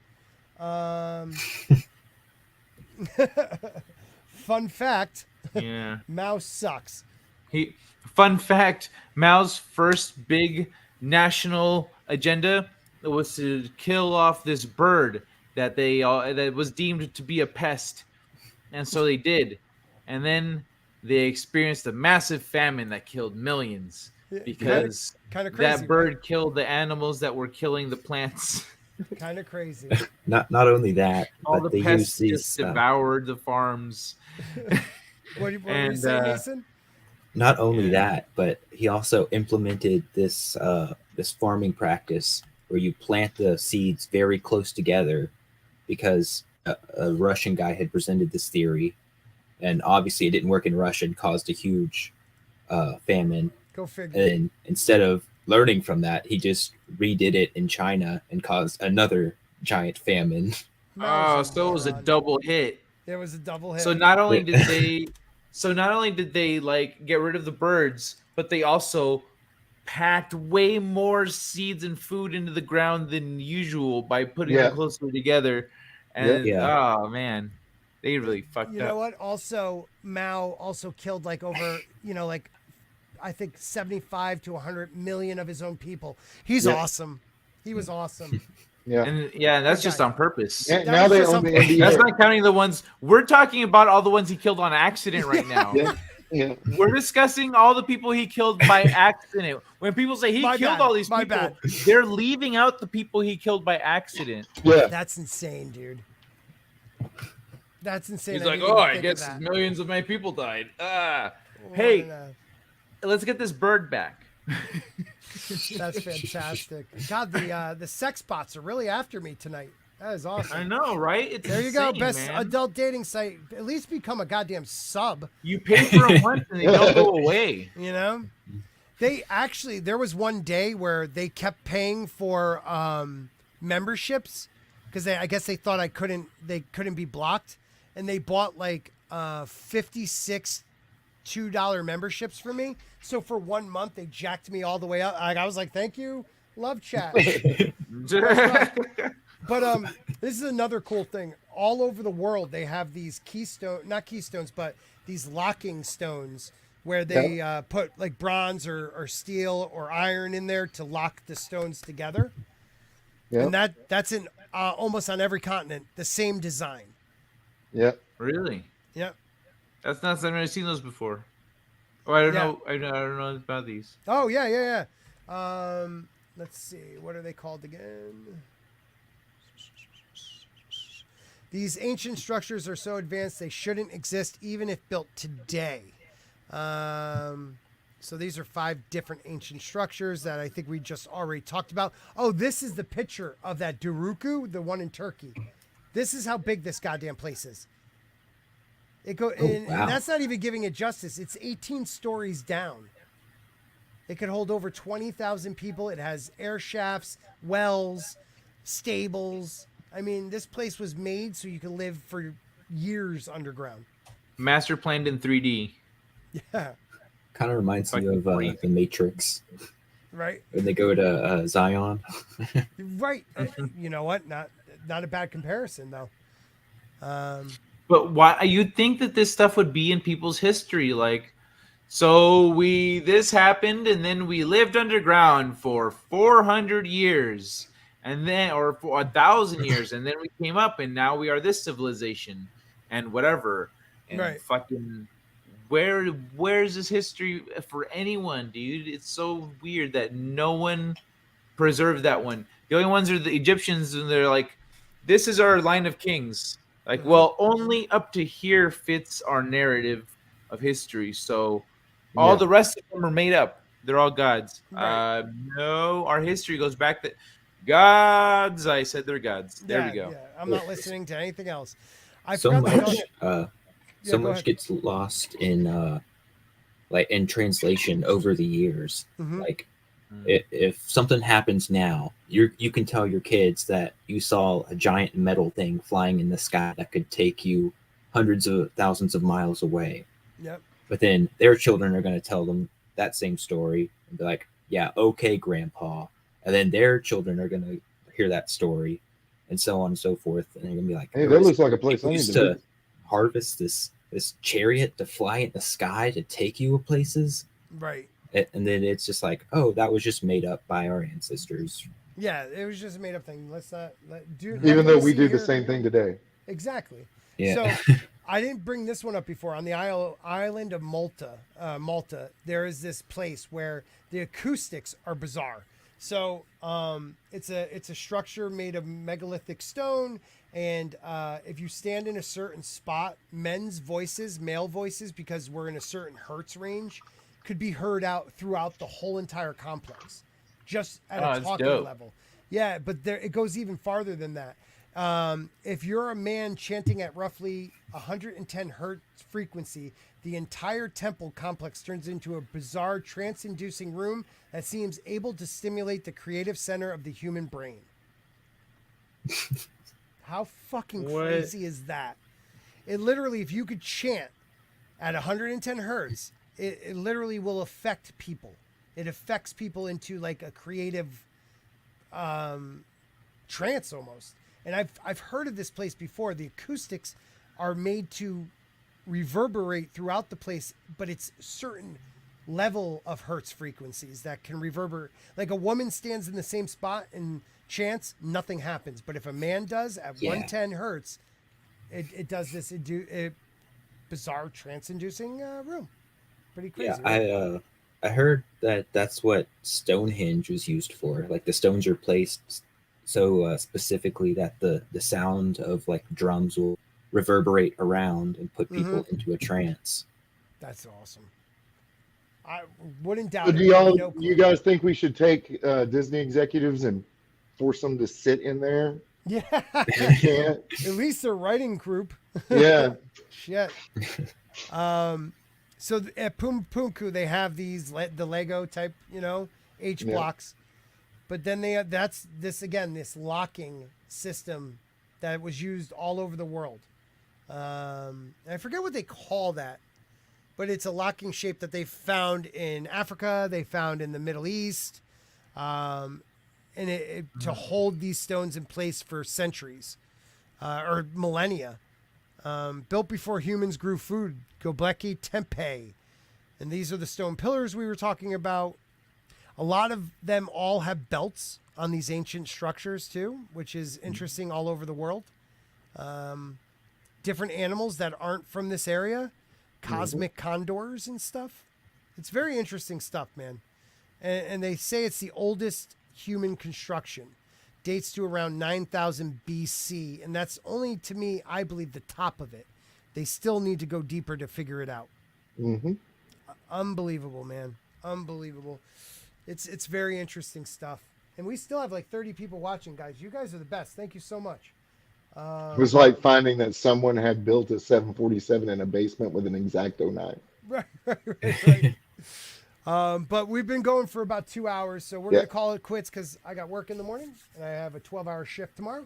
But I got to do some writing tonight. I got a whole 31 Halloween stories I got to get done. Well, we'll have to talk about. Oh, dang. We'll have to talk about some writing. Nice. Getting ahead this time. Yep.